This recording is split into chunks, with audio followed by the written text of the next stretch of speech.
हरियाणा दिन भर के इस बुलेटिन की शुरुआत आज की बड़ी खबर के साथ करते हैं और आज की हरियाणा की राजनीति से जुड़ी बड़ी खबर ये है कि जींद में चौधरी वीरेंद्र सिंह की ओर से बड़ा बयान दिया गया है। तो जींद में अपनी रैली के दौरान बीजेपी को एक बार फिर से कहीं ना कहीं आप कह सकते हैं दबाव बनाने का प्रयास ये कहा जाएगा। गठबंधन अगर जेजेपी के साथ रखेंगे तो मैं बीजेपी में नहीं रहूंगा। जेजेपी पर करप्शन के आरोप भी लगाए गए हैं। जेजेपी का वोट नहीं बचा है, जेजेपी को अपना वोट भी इस बार नहीं मिलने वाला है। जेजेपी ने लोगों के साथ धोखा किया है। ये बड़ी खबर आपको जींद से हम बता रहे हैं, जहां पूर्व केंद्रीय मंत्री और बीजेपी नेता चौधरी वीरेंद्र सिंह की ओर से जननायक जनता पार्टी पर निशाना साधा गया है। नया बिल्कुल नहीं है, बहुत बार इस तरह के बयान वो देते आए हैं, लेकिन आज की रैली से जब पूरे प्रदेश की निगाहें इस बात पर थी कि क्या कोई बड़ा ऐलान, बड़ा कदम वीरेंद्र सिंह की ओर से इस दौरान उठाया जाएगा अपने राजनीतिक भविष्य को लेकर, क्योंकि पिछले दिनों इनकी ओर से कहा गया कि इनके समर्थक इन्हें बहुत बार ही कहते हैं कि आपको उतना मान सम्मान या जितनी मेहनत की उतना परिणाम नहीं मिल पाया है, आप बीजेपी छोड़ दें, आप कांग्रेस का हाथ थाम लें, ये भी सुझाव कई बार दिए जाते हैं। लेकिन आज ये सीधे तौर पर आप इसे चेतावनी भी समझ सकते हैं, इसे दबाव बनाने का प्रयास भी समझ सकते हैं। कहा क्या कुछ गया है वो भी हम आपको सुनवा रहे हैं। पहले भी कह चुका हूं, आज भी कह रहा हूं कि भारतीय जनता पार्टी का और जेजेपी का, दुष्यंत चौटाला का और भारतीय जनता पार्टी का अगर समझौता चलेगा हरियाणा में तो वीरेंद्र सिंह नहीं रहेगा। भाई ये बात चलिए, हरियाणा बीजेपी प्रवक्ता सत्यव्रत शास्त्री जी हमारे साथ जुड़ गए हैं। जेजेपी प्रवक्ता दीप कमल सहारण जी भी चर्चा में जुड़े हैं। स्वागत है आप दोनों का। शास्त्री जी, चौधरी वीरेंद्र सिंह ये कह रहे हैं कि अगर आप लोगों ने गठबंधन रखा जेजेपी के साथ तो बीजेपी से किनारा कर लेंगे, बीजेपी छोड़ देंगे, क्या कहेंगे? देखिए, इसमें ज्योति जी दो बातें हैं जी। भाजपा और जजपा। इसका मतलब भाजपा से उनका विरोध नहीं है, उनका विरोध जजपा से है। हाँ। और उनका विरोध स्वाभाविक समझ सकते हैं कि भाई उनका सहयोग मिला लिया तो मैं विरोध करूंगा। भारतीय जनता पार्टी से, उनकी नीति से, उनके नेता से, उसकी नीयत पर उनको कोई शक नहीं है, स्पष्ट हो गया। दूसरी बात आती है कि वो यदि इनके साथ समझौता रहा तो मैं भारतीय जनता पार्टी छोड़ दूंगा। तो समझौता चुनाव से पहले नहीं था, सरकार चलाने के लिए दोनों पार्टियों ने मिनिमम प्रोग्राम बनाकर हरियाणा की जनता ने जिस प्रकार का एक समर्थन दिया उसमें इससे बेहतर विकल्प हो नहीं सकता था। कांग्रेस के साथ जजपा नहीं जा सकती थी और कांग्रेस हमारे साथ नहीं आ सकती थी, हम उसके साथ नहीं जा सकते थे। तो जो एक स्वाभाविक सा चौधरी देवीलाल जी के समय से, डॉक्टर मंगल सेन जी के समय से जो वैचारिक एक अनुबंध समय समय पर अनेक बार हरियाणा की जनता ने प्रयोग किया और नेताओं ने उसका उपयोग जनता की भलाई के लिए किया, ऐसा हुआ। तो चलो टूट से ही सही, लेकिन उसी विचारधारा का नाम या उस परंपरा का आगाज करने वाली नवेली जो पार्टी बनी थी जजपा, उसके पास ऐसा बहुमत था कि वो किधर भी जा सकते थे। लेकिन उन्होंने भी भारतीय जनता पार्टी को कांग्रेस से बेहतर हरियाणा के लिए माना। उन्होंने बातचीत में ये स्वीकार किया कि हम दोनों को सरकार चलानी है। ठीक है। और उसका परिणाम है कि हरियाणा की सरकार अभी तक चल रही है। चलिए, आप ये बता रहे हैं कि कैसी परिस्थितियों में ये गठबंधन हुआ और किस तरह से जरूरत थी। दीप कमल जी, बहुत नया नहीं है ये, पहली बार नहीं है जब जेजेपी पर निशाना साधा गया हो, लेकिन इस बार तो कह रहे हैं कि आप लोग करप्ट हैं, भ्रष्टाचारी है आपकी पार्टी, आप लोगों का वोट नहीं बचा के हरियाणा में, आप लोग गठबंधन में रहे तो वीरेंद्र सिंह बीजेपी में नहीं रहेंगे। देखिए, वीरेंद्र सिंह जी और उनका पूरा परिवार ये सारी बातें ही पिछले 6 महीने से खासतौर से, क्योंकि उससे पहले तो लोग खुद कहते हैं कि 2.5-3 साल तक लोगों के बीच में गए ही नहीं। मार्च से जाना शुरू किया था, तब से यही बातें उचाना के गांव में चौराहों पर जाकर यही बोल रहे हैं, सेम बातें।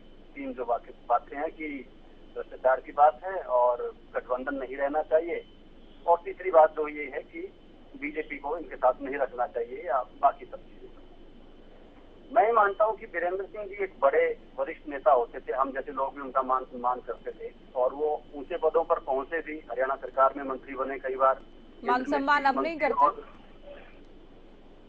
मैं कह रहा हूँ हम करते थे बहुत अच्छा, मैं खुद उनका प्रशंसक रहा हूँ जब वो अच्छी बातें करते थे और हरियाणा सरकार में मंत्री बने, केंद्र में स्टील मंत्री बने और ग्रामीण विकास के मंत्री बने। लेकिन जब से उचाना में 50,000 वोटों से दुष्यंत चौटाला से प्रेमलता जी हारी है, तब से कहीं ना कहीं उन्होंने अपनी उल्टी गति पकड़ ली है। अब वो सारा का सारा ध्यान सुबह शाम दिन रात दुष्यंत चौटाला, जेजेपी और उचाना, बस इसे बाहर नहीं सोचते हैं। आप खुद याद करो ज्योति जी, अगर पिछले 6 महीने 8 महीने में अगर आपने उनकी 100 खबरें दिखाई हो तो उनमें से दुष्यंत और जेजेपी के खिलाफ कौन सी खबर दिखी है कभी? 90-95 बार उनको लोगों ने अगर सुना तो दुष्यंत को कोसते हुए, जेजेपी बीजेपी गठबंधन को कोसते हुए। और उसके बाद फिर कंफ्यूजन इतनी कि कांग्रेस का भी धन्यवाद, कांग्रेस ने मुझे बहुत मान सम्मान दिया, बीजेपी का भी धन्यवाद, मुझे केंद्र में सीधा मंत्री बनाया, लेकिन आलोचना दोनों की। कांग्रेस से इस बात के लिए नाराज कि केंद्र में मंत्री जिस दिन बनना था उस दिन शपथ लेने से रोक दिया, और बीजेपी से ये कहना कि हम लोग साथ थे तभी सरकार बनी वरना कोई ज्यादा सौदा नहीं था, और ये कहना कि जो ये ट्रिलियन इकोनॉमी और दुनिया की तीसरे नंबर की इकोनॉमी बनाने की बातें करते हैं इनका कोई फायदा नहीं है। तो ये, और बीच में लोगों को भी कोसना, अपने मतदाताओं को भी कोसना कि आप लोगों को राजनीतिक समझ नहीं है, एन मौके पर चूक जाते हो। तो ऐसा लगता है कि वीरेंद्र सिंह जी इस फोबिया में शिकार हैं कि बस वो इकलौते एक शख्स अच्छे हैं और समझदार हैं और बाकी सारे के सारे लोग कोई गलती कर रहे हैं, सबको अपराध बोध में रखते हैं वीरेंद्र सिंह। और अब भी एक चीज और बताऊं मैं आपको, ये अगले साल के चुनाव की तैयारी है। इनकी कोशिश ये है कि इनको उचाना से किसी तरीके से चुनाव लड़ने लायक कोई माहौल बन जाए, बस उसकी लड़ाई है ये। चुनाव लड़ने के लिए निर्दलीय लड़े या किसी और पार्टी से लड़े, उसकी भूमिका है। और ये भी तय है कि पूरा परिवार बीजेपी नहीं छोड़ेगा, अकेले वीरेंद्र सिंह छोड़ेंगे बस, या प्रेमलता को साथ ले लेंगे, पूरा परिवार नहीं छोड़ेगा, ये मैं पक्का गारंटी दे रहा हूँ। ये कैसे आप दावे से कह सकते हो? बिल्कुल दावे से, यही काम 2015 में कांग्रेस के साथ किया था। खुद कांग्रेस पार्टी के राज्यसभा सांसद होते हुए इन्होंने बीजेपी ज्वाइन की, प्रेमलता को और उनको ज्वाइन करवाया कि भाई जो है, और अमित शाह जी का कार्यक्रम आयोजित किया जींद में, अपनी वो भी भूमिका रखी, ये भी रखी, वही काम अब करेंगे। लेकिन ठीक है, उनका अपना तरीका है, मैं तो ये मानता हूँ कि थोड़ा सा और आप एक बात ये कह रहे हैं कि दबाव बनाने का प्रयास है और ये बहुत पहले से करते आ रहे हैं। शास्त्री जी, जब से अब फील्ड में एक्टिव है वीरेंद्र सिंह का परिवार, भारतीय जनता पार्टी पर भी दबाव बना रहे हैं, साथ ही जेजेपी को लगातार निशाने पर ले रहा है, तो क्या ये पूरा जो पेच है उचाना सीट को लेकर ही फंसा है? देखो, आदमी का जहाँ पंचिंग होती है वहीं से आवाज आती है। चौधरी वीरेंद्र सिंह जी स्वयं चुनाव जीते, राज्यसभा से लेके आए, मंत्री बने, ठीक, बेटे को सांसद का टिकट दिया, वो बन गया, ठीक, लेकिन उन्हीं परिस्थितियों में धर्मपत्नी चुनाव हार गई और उचाना से हारी, और हराने वाले भी जजपा के, तो स्वाभाविक है कि वो तो पीड़ा उनको लंबे समय से थी और आगे हो ही गई। अब उसके लिए तो भारतीय जनता पार्टी तो दोषी नहीं है, क्योंकि उन्होंने अपनी रीति नीति और अपने सिस्टम की सीमा को पार करके बेटे को सांसद बनाते हुए भी पत्नी को, राव इंद्रजीत सिंह को नहीं दिया, चौधरी धर्मवीर को नहीं दिया, और कितने, कृष्णपाल जी कितने पुराने नेता है भाजपा के, उनको टिकट दूसरा नहीं दिया, उनके लाख प्रयास के बावजूद भी, लेकिन वीरेंद्र सिंह जी की पत्नी को टिकट दिया। तो ऐसा तो कांग्रेस में भी नहीं हुआ उनके साथ, भारतीय जनता पार्टी ने किया, लेकिन हराया हमने नहीं हराया। शास्त्री जी हमारे साथ जेजेपी प्रदेश अध्यक्ष निशांत सिंह जी भी हमारे साथ जुड़ गए हैं। निशांत सिंह जी, आपने सुना होगा आज वीरेंद्र सिंह की ओर से जो कहा गया जींद रैली में, करप्शन के आरोप लगाए आप लोगों पर, आप लोग अगर भारतीय जनता पार्टी के साथ रहेंगे तो बीजेपी को छोड़ देंगे वीरेंद्र सिंह, ये भी साफ शब्दों में कहा गया। देखिए, ये पीड़ा उनकी तब से लगातार चल रही है जब से दुष्यंत चौटाला जी वहां से इलेक्ट हुए हैं। तो वहां की जनता ने बहुत बड़े मार्जिन से उनको जिताने का काम किया और लगातार उन्होंने महाविकास की गंगा बहाने का काम किया। और पता नहीं अब उनकी पीड़ा, जो अब उस पीड़ा को लेकर के पार्टी को भी उन्होंने चैलेंज किया है, वो तो उनका आंतरिक मामला, हम उसके बारे में कुछ नहीं कहना चाहते। लेकिन चौधरी वीरेंद्र सिंह जी वक्त वक्त के ऐसे कोई बातें करते रहे हैं जहां उनकी इंटीग्रिटी जो है ना संगित रही है कि अब उस समय पहले उन्होंने कई दलों के लोगों को, नेताओं को बुला करके एक संगठन बनाने की बात कही थी, नॉन भाजपा नॉन कांग्रेस संगठन बनाएंगे। अभी 25 सितंबर को वो इंडियन नेशनल लोकदल की रैली में जाकर के संबोधित करके आए हैं। अब पता नहीं वो भारतीय जनता पार्टी के नेता हैं या कोई सभी सर्वदलीय नेता हैं, ये तो अब वही जवाब दे सकते हैं। ऐसी बात अगर कहनी हो तो वो इतने मंजे हुए और पुराने जो नेता हैं, पार्टी प्लेटफॉर्म पे ऐसी बात कहते हैं, कोई रैलियां करके ये बात थोड़ी कही जाती है। बाकी उनका इंटरनल मामला अच्छा, है। एक बात को बार बार स्थापित करने का प्रयास ये है कि सरकार की छवि खराब हो रही है जेजेपी के साथ रहने में, भ्रष्टाचार कर रही जेजेपी, ये भी बार बार आरोप लगा रहे हैं। साथ ही इससे पहले तो ये भी कहा गया कि चाहे जो हो जाए उचाना से दुष्यंत चुनाव नहीं लड़ेंगे, इस बात को लेकर भी आश्वस्त हैं वो। देखिए, ये गारंटी, ये सर्टिफिकेट वो देने वाले कौन होते हैं कि वो चुनाव लड़ेंगे या नहीं लड़ेंगे? अब वो वहां उसको रिप्रेजेंट कर रहे हैं, अभी साल 1 वर्ष बाकी है, तो तब क्या हालात होंगे, कैसी उनका मन चाहेगा तो वहां से उनको कोई चैलेंज नहीं, वो लड़ेंगे। अगर मन नहीं करेगा तो कहीं से भी लड़े। लेकिन श्री वीरेंद्र सिंह ये बात कहें, ये बात गले नहीं उतरती। क्या ये भी निशांत सिंह जी, ये भी कोई गुंजाइश है क्या दुष्यंत चौटाला का मन ना करे उचाना से लड़ने का? नहीं, वो अलग बात, मैं उनकी बात का जवाब दे रहा हूँ। हालांकि दुष्यंत चौटाला जी को क्या चैलेंज है, वहां से वो ना लड़े। वहां से जनता उनको प्यार करती है, वो वहां से रिप्रेजेंट कर रहे हैं और दोबारा से वहां से फिर से चुनाव लड़ेंगे, उसमें कोई दिक्कत नहीं। और कई बार उन्होंने इस बात को रिपीट भी किया है। अब श्री वीरेंद्र सिंह जी की क्या पीड़ा है वो तो वही बता सकते हैं। उन्होंने तो उसमें कांग्रेस को भी लिपेटा कि मेरे साथ जाती हुई थी, मुझे जो है ना केंद्रीय मंत्री के बारे में चिट्ठी मिल गई, लेकिन उसके बाद ओथ नहीं दिलवाई गई। भाजपा को भी इस तरह के तरीके से लिपेटने का काम किया और वक्त वक्त में अन्य पार्टियों के साथ भी सहयोग करते नजर आते हैं। ठीक है, अब वो तो वही बता सकते हैं कि मन में क्या है। चलिए, बहुत शुक्रिया आप हमारे साथ जुड़े। शास्त्री जी, अपनी बात आप पूरी कर रहे थे। आप देखिए, एक बात ये तो है कि दबाव बनाने का प्रयास तो है, इसमें तो कोई इनकार किया ही नहीं जा सकता। दूसरा, जो कांग्रेस पर ही आरोप लगाते आए थे कि मान सम्मान नहीं मिला, पिछले दिनों बीजेपी को लेकर भी कहा गया कि जितनी मेहनत मैंने की उसका इनाम या उसका परिणाम बीजेपी में भी नहीं मिला। देखिए, अब सबकी अपनी सीमा है, अब के कहाँ तक कितना किसको दिया जाए। जैसे मैंने कहा और स्थापित सत्य है, भारतीय जनता पार्टी वंशानुगत ढंग से डेवलप होने वाले राजनेताओं को, पारिवारिक लोगों को टिकट नहीं देती है, सब लोग मानते हैं। लेकिन उसके बावजूद भी वो कहते हैं मैंने मेहनत की।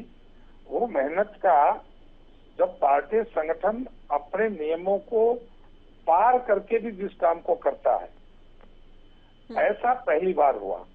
और उससे भी उनको यदि लगता है कि मुझे मान सम्मान नहीं मिला, तो फिर व्यक्ति मान सम्मान के लिए ही जीता है। बाकी तो उनके पास परमात्मा की कृपा पूरी है, कोई धन दौलत के लिए तो कोई कमी है नहीं। मान सम्मान यदि उनको कहीं और मिलेगा तो मुझे नहीं लगता कि भारतीय जनता पार्टी से आगे कोई दे सकता हो। बाकी उनकी मर्जी है, जैसा वो करेंगे। 2 विकल्प छोड़ दिए दीप कमल जी बीजेपी के सामने कि या तो वीरेंद्र सिंह परिवार को चुने बीजेपी या फिर गठबंधन में रहने के ऑप्शन को चुने। देखिए, उन्होंने अपने लिए तो ये विकल्प मन में पहले से ही रख रखे थे। पहले से ही वो कहीं ना कहीं धीरे धीरे ये बात खुद भी महसूस कर रहे थे और जता भी रहे थे कि हमें टिकट चाहिए और गठबंधन तोड़ा जाए, क्योंकि उनको पता है कि टिकट तभी मिलेगी जब गठबंधन टूटेगा। तो वो उस परिस्थिति के लिए मन ही मन और अपना ग्राउंड वर्क जो होता है वो तो ये पहले से कर रहे थे। आज फर्क ये है कि इन्होंने खुलकर अपना भारतीय जनता पार्टी के सामने भी रख दिया। उसमें भी मैं मानता हूँ कि वो उसी स्तर तक रहेंगे कि खुद छोड़ देंगे या प्रेमलता छोड़ देंगे और ब्रिजेंद्र सिंह बीजेपी में रहेंगे। अब ये कहीं ना कहीं एक जो ईमानदार अपने आप को कहने वाली बात होती है ना, उससे थोड़ा सा अलग है। जैसा शास्त्री जी कह रहे थे कुछ चीजें, और मैं भी बहुत ज्यादा इस बात को मानता हूँ। 2019 में मई 2019 से लेकर अक्टूबर तक क्या स्थितियां थी? वीरेंद्र सिंह जी केंद्र में मंत्री, उनकी पत्नी प्रेमलता उचाना से विधायक और बेटे वीरेंद्र सिंह हिसार से सांसद। परिवार के 3 लोग राजनीति में, तीनों कुर्सियों पर भारतीय जनता पार्टी की तरफ से। और आज वो कह रहे हैं कि ये ट्रिलियन इकोनॉमी आप जो बना रहे हैं उसको कोई फायदा ही नहीं है। हिंदी में 2 शब्द मुझे याद आ रहे हैं जो स्कूलों में पढ़े थे, जो एहसान मानता है उसको कृतज्ञ बोलते हैं, और जो एहसान नहीं मानता उसको कृतज्ञ बोलते हैं।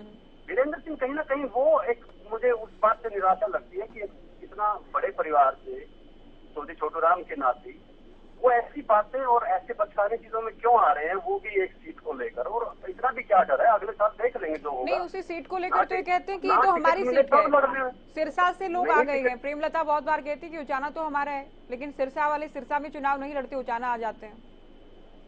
अब ये उनकी सोच है ना कि उनका उचाना है और उचाना उन्हीं का है। हम तो प्रदेश स्तर की राजनीति करते हैं, कहीं पर भी चुनाव लड़ सकते हैं। सीकर में भी हम काम कर रहे हैं, राजस्थान में भी काम कर रहे हैं, दिल्ली में भी काम कर रहे हैं, चंडीगढ़ में भी कर रहे हैं। प्रदेश स्तर के नेता को ये डर और ये कम से कम इस बात की सोच नहीं होनी चाहिए कि मैं एक ही जगह से चुनाव लड़ूंगा। ये तो भूपेंद्र सिंह हुड्डा के अंदर ये सोच है, और यही बात वीरेंद्र सिंह का परिवार कहता है। ये तो एक बहाना है उस बात को। ये तो उनके लिए और ज्यादा शर्म की बात है कि जिसको वो अपना कहते हैं और ये कहते हैं कि वो बाहर के आके 50,000 वोटों से जीत रहे हैं। ठीक है, मतलब ये मैं शास्त्री जी से आखिरी जवाब इस बात का, शास्त्री जी क्या इस बात को गंभीरता से लेते हुए पार्टी या पार्टी हाईकमान विचार करेगा कि पार्टी के वरिष्ठ नेता अपनी रैली में ना तो पार्टी का झंडा लेकर गए हैं, उसको पर्सनल अपना कार्यक्रम बता रहे हैं, साथ ही एक चेतावनी भी साफ शब्दों में दे दी गई है, या तो गठबंधन रखिए या फिर वीरेंद्र सिंह को रखिए पार्टी में, तो विचार करेंगे इस बात पर, इस बयान पर? देखिए, ये मामला केंद्र स्तर का है, क्योंकि वो केंद्रीय मंत्री रहे हैं और उस स्तर के हैं, तो निर्णय केंद्र को करना है। हरियाणा के स्तर की कोई बात होती तो उस पर डिस्कस हमारी हो जाती और हम निर्णय ले लेते, लेकिन हरियाणा में उस राजनीति का क्या असर होगा, कैसा होगा नहीं होगा, उस पर हम अपनी टिप्पणी दे सकते हैं। केंद्र मांगेगा तो भी प्रदेश स्तर के जो हमारे नेता हैं वो इसके ऊपर अपनी टिप्पणी देंगे और उनको सलाह भी जब चर्चा होगी। लेकिन मुझे लगता है कि अभी बहुत जल्दबाजी है उनके लिए भी, पार्टी भी इस प्रकार की छोटी मोटी बातों के लिए बहुत ज्यादा नोटिस नहीं। नरेंद्र मोदी जी एक वैश्विक नेता है और उनके सामने कुछ बातें आती हैं तो सामान्य चुटकी सा मामला है, सब ठीक सोल्व हो जाती हैं। लेकिन यदि वो जज्बा से इतने हैं कि भाई वो नहीं होना चाहिए, वो नहीं होना चाहिए, तो सबसे भारतीय जनता पार्टी इस प्रकार की नहीं मानती। आपकी शर्तें हो सकती हैं, किसके साथ हो, कैसा हो, ये तो पार्टी का केंद्रीय नेतृत्व निर्णय करता है। समझौते किनके साथ हो, किसी व्यक्ति के कहने से नहीं। और व्यक्ति में और पार्टी में भी अनेक बार ऐसा अवसर आपने हरियाणा की राजनीति में देखा होगा कि आधा कुछ लोग कहते हैं कि चौधरी बंसीलाल से समझौता करना चाहिए, कुछ लोग चाहते थे कि चौधरी ओम प्रकाश चौटाला जैसे समझौता होना चाहिए, लेकिन पार्टी ने जब निर्णय लिया तो उसके बाद किसी नेता ने उसकी खिलाफत नहीं की, चाहे चौटाला साहब के साथ हुआ हो, चाहे बंसीलाल जी के साथ हुआ हो। मत दो थे सबके, लेकिन निर्णय एक था सबका। और आज भी भारतीय जनता पार्टी के जो कैडर या भारतीय जनता पार्टी को जो समझते हैं, जानते हैं, वो मत रखते, निर्णय नहीं करते। निर्णय केंद्र का होता है, मत सबका होता है। और इसी रीति नीति के अनुसार हम तो आगे पले बढ़े हैं और भारतीय जनता पार्टी के नेता जो इसमें रच बसते हैं वो इस बात को मानते हैं कि मत मेरा हो सकता है, लेकिन फैसला हाईकमान का, निर्णय केंद्र का होता है। बहुत शुक्रिया आप दोनों का, आप हमारे साथ जुड़े, अपनी अपनी बातें आप लोगों ने कही। तो बीजेपी प्रवक्ता को आपने सुना, शास्त्री जी ये कह रहे हैं कि हमारी पार्टी अनुशासन की पार्टी है, हाईकमान जो भी डिसाइड करेगा, निर्णय लेगा, वो अंतिम और सर्वमान्य होगा। ये पहले भी होता आया कि अब वीरेंद्र सिंह जो भी कह रहे हैं, उनकी जो भी पीड़ा है वो सभी के सामने है, लेकिन इस पर पार्टी नेताओं की प्रतिक्रियाएं क्या सामने आती है ये देखना होगा। तो ये बड़ी खबर आपको बताई, वीरेंद्र सिंह के बयान को लेकर साफ कह दिया गया कि या तो गठबंधन ही रहेगा या फिर वीरेंद्र सिंह ही रहेंगे पार्टी में। वीरेंद्र सिंह ने पार्टी छोड़ने का ऐलान जेजेपी के साथ गठबंधन रखने की सूरत में कर दिया है कि अगर गठबंधन रहा तो वो बीजेपी को छोड़ देंगे।